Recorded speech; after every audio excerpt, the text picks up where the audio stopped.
Today I'm going to show you how to make this fancy shadow box just in time for Mother's Day. Stay tuned.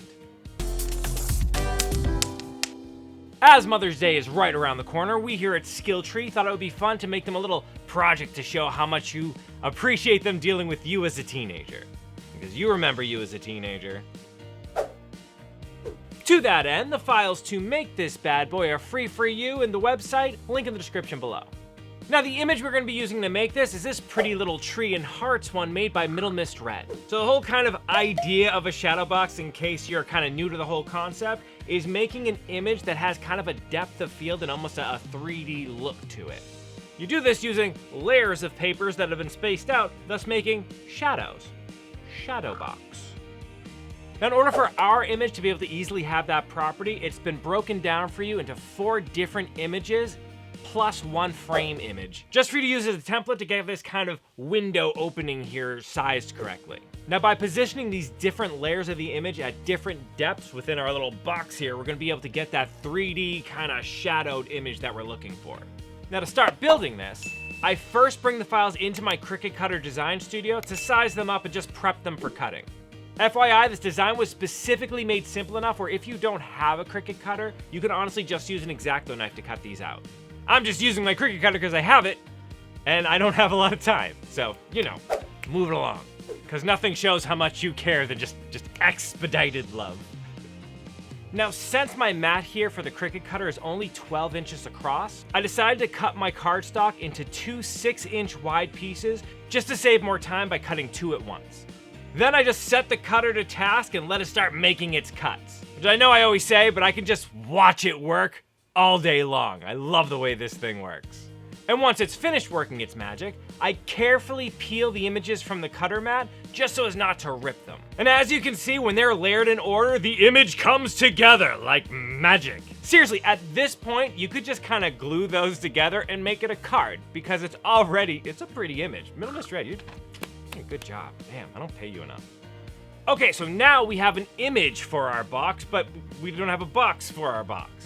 To fill this role, I ended up getting a cardboard faux book from one of the craft stores, you know, the ones with the empty middle there.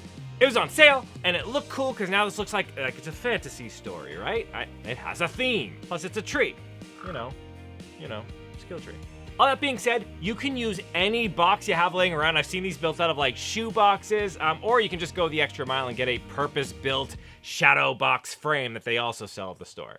I kind of like the cobbled together box feel of the whole thing though. I think it adds a little something to it. Anyways, using the frame template, I trace where the cut's gonna go to make my little window to see everything through. Now you may notice that whole thing is off center. That's just because the inside of the book here is a little bit beefy on one side, so I had to move it over a little bit to accommodate for that. But with that all marked out, I used a razor blade and a straight edge and went ahead and cut that window out as cleanly as I could, leaving me with a perfect vessel for my expression of love. Okay, so to get like a 3D effect, we need to space all of those layers of the image out. To make these, I just used this white foam board that I picked up and cut it into 1/4-inch wide strips. Then I cut those strips so that they would fit vertically within my box. Okay, with that, we're just about ready to put all this together. As a last-minute added touch though, I decided to add some vellum paper as like my very first layer down, just because it has a nice kind of subtle transparency, will help diffuse the light over the whole back of the thing.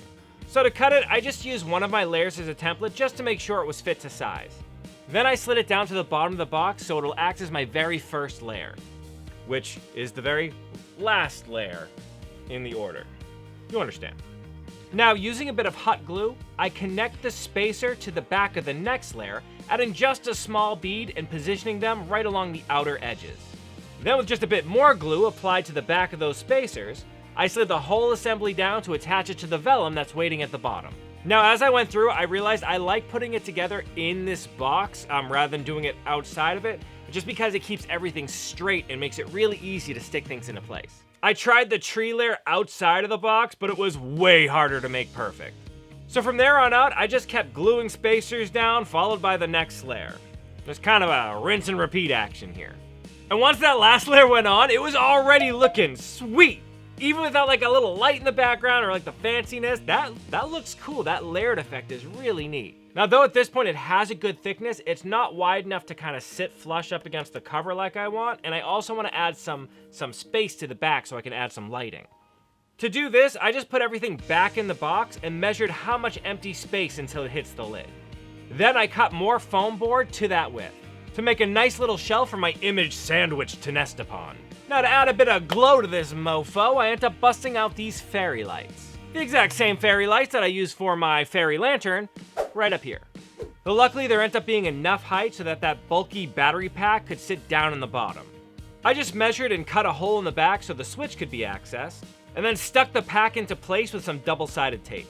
And finally I positioned the lights within that space in kind of a loose spiral, and then taped them into position. And that looks so good! That looks awesome! With the light, it adds that extra depth, especially when you kind of lower the lights down and you can see just the shadow that creates. That's pretty cool. That being said, that spacing issue we talked about earlier drove me crazy. Especially because the designs that were already on the book were just kind of uneven, and it looked like you just cut a hole in the thing, right? It didn't look good. So I decided to hide all of that with a bit of gold leaf. This stuff is super fun and easy to use and adds just like instant posh to a project. Now, I covered in a lot of detail how to use gold leaf in my Book of the Cleric video right up here. But there you have it! A Mother's Day gift from Skilltree to all of you moms out there, be they to human children or otherwise. Fur babies need love too, damn it. Now, I hope you liked this project. If you did, why don't you give me some of that like it love, and don't forget to subscribe so you know when I release new content. In the meantime, though, keep leveling up, you.